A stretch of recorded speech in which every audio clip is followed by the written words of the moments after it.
Skydiving can be traced all the way back to the 1100s in China.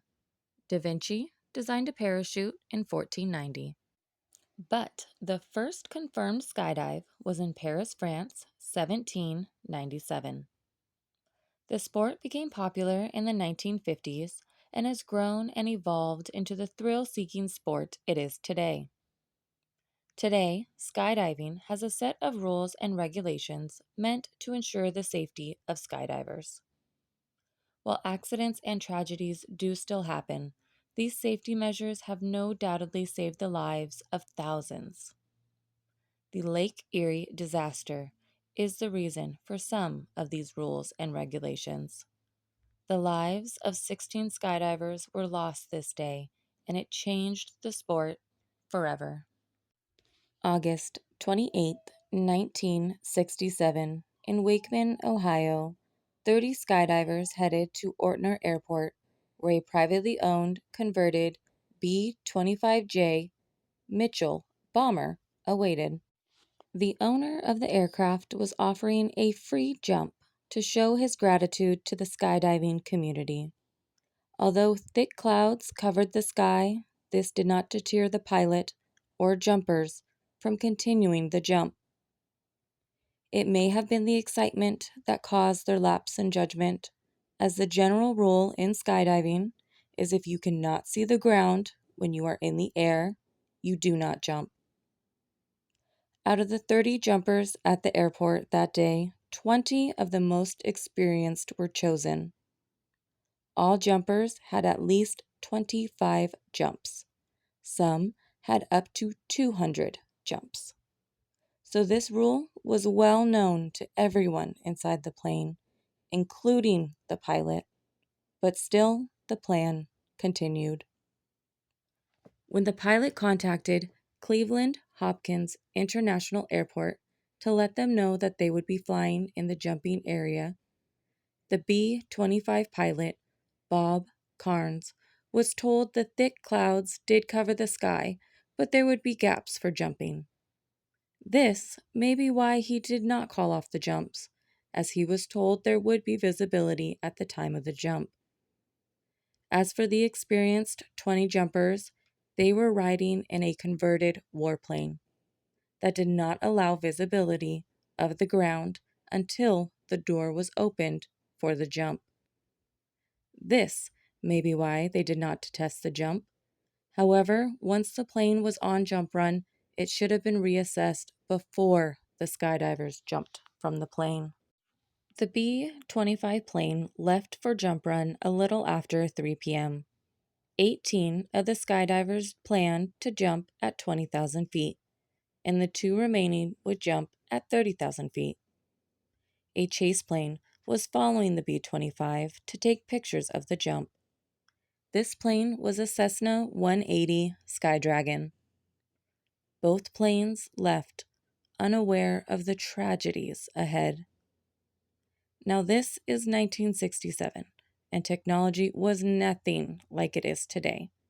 So, the radar technology used for tracking was nowhere near as advanced as it is today. The two planes headed toward the designated landing zone in communication with air traffic control. Now, due to the thick cloud coverage, the Cessna, traveling at 12,000 feet, was unable to see the B 25, and vice versa. When confirming their locations with air traffic control, the B 25 bomber was confused for the Cessna 180 on the radar. The air traffic controller was giving instructions to the B 25 bomber based off the plane he could see on his radar, which again was the Cessna 180, not the B 25 bomber. This mix up caused the pilot, who could not see the ground due to the thick cloud coverage, and the air traffic controller to believe they were on the correct path, when in fact the B 25 bomber was miles away from the landing zone and was actually flying over Lake Erie. The jumpers, unaware that they were not flying over land, opened the door to the B 25 bomber and jumped. The cloud coverage was between 4,000 and 6,000 feet. The 18 jumpers leapt from 20,000 feet. This means for 14,000 feet, the jumpers were completely unaware that they were miles offshore and headed to a water landing in Lake Erie. The two remaining jumpers, who were supposed to jump from 30,000 feet, were not cleared to jump. So for 20 minutes, the pilot and the two remaining jumpers circled at 30,000 feet, completely unaware of the tragedies unfolding below. While waiting to be cleared, the plane made its way back over land, and the two remaining skydivers jumped and landed as planned. The B 25 bomber returned to Ortner Airport and landed safely. Eyewitnesses report seeing canopies open above the water and watched on in shock as they realized what was happening. The jumpers deployed their canopies at about 3,000 feet in a panic as they prepared for a water landing. One of the jumpers, by the name of Michael Thim, could not swim. It was now landing directly into a large body of water, weighted down by two parachutes, a rig, and his jumpsuit. Of the 18 skydivers who unknowingly jumped over Lake Erie, 16 would perish, while two, Robert Coy and Bernard Johnson, would survive. Coy stated when he was descending through the clouds and realized the fatal mistake, he immediately opened his canopy. He attempted to steer himself closer to shore. When he realized he would not make it back to dry land, he began shedding extra layers, removing his boots and unstrapping his rig. This would make it easier to remove himself from the rig once in the water, ensuring the canopy would not tangle and drag him down. A man by the name of Paul Potter, who was an off-duty Coast Guard, jumped to action by running to the closest phone to call 911 as he watched helplessly as 18 skydivers landed in the unforgiving waters of Lake Erie. He notified the authorities of the events unfolding, then worked with local civilians using their boats to begin rescuing efforts. 30 boats headed out onto the lake in a last-ditch effort to save anybody and everyone they could. Sadly, their efforts were thwarted by the heavy winds and the cold weather.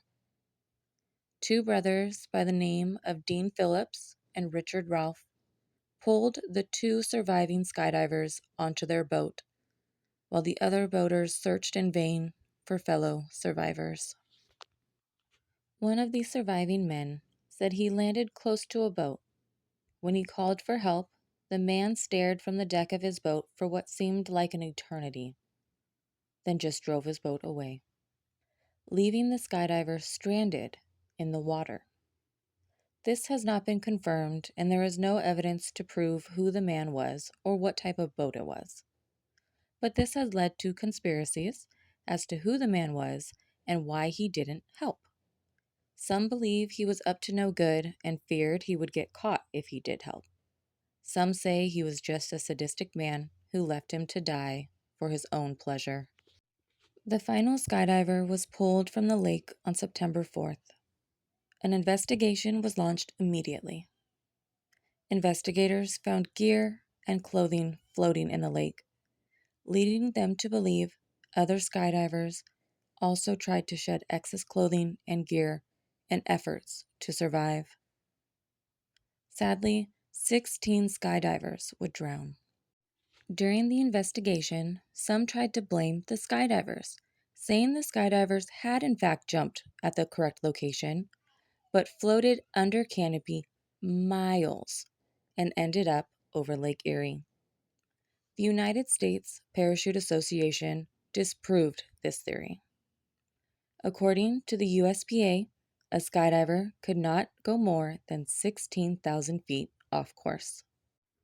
This would mean the B 25 bomber was at least 1 mile off the shores of Lake Erie when the skydivers jumped. The investigation concluded that almost all parties involved were at fault. The pilot for flying the jumpers up when he could not see the ground, air traffic control for giving the wrong instructions and confusing the two planes, and the experienced skydivers for continuing to jump when they opened the door and could not see through the cloud coverage. Investigators also found that while Carnes was a licensed pilot, he was not rated to fly a B 25 and was not certified to carry passengers.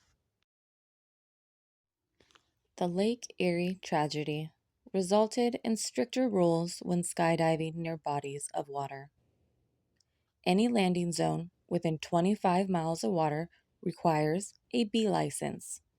This license requires you meet a certain amount of solo jumps as well as water training. The training shows you how to remove your gear and remove yourself safely from your rig and canopy. It shows you what to do in a case of emergency and the best way to get back to safety. Coy swore off skydiving and never jumped again. The B 25 was sold off, but seemed to be cursed, as the plane crashed in 1970, killing the pilot, Roger Lopez. The B 25 was destroyed in the crash. Memorial jumps are common in the skydiving community. 2 were planned, one in 1968 and again in 1969. A wreath was thrown from the plane, and then the skydivers jumping after it. Both times intentionally jumping and landing in Lake Erie. 16 lives tragically gone at what seems to be a very preventable tragedy. To this date, this is the worst skydiving tragedy in the United States. Sadly, there have been other tragedies that took the lives of skydivers, which I will cover in another video. So what do you think? Do you think everyone is to blame for this tragedy? Do you think it could have been avoided? Was there really a man on a boat who left the survivors to die? I do hope the families of all 16 skydivers can get the peace that they deserve.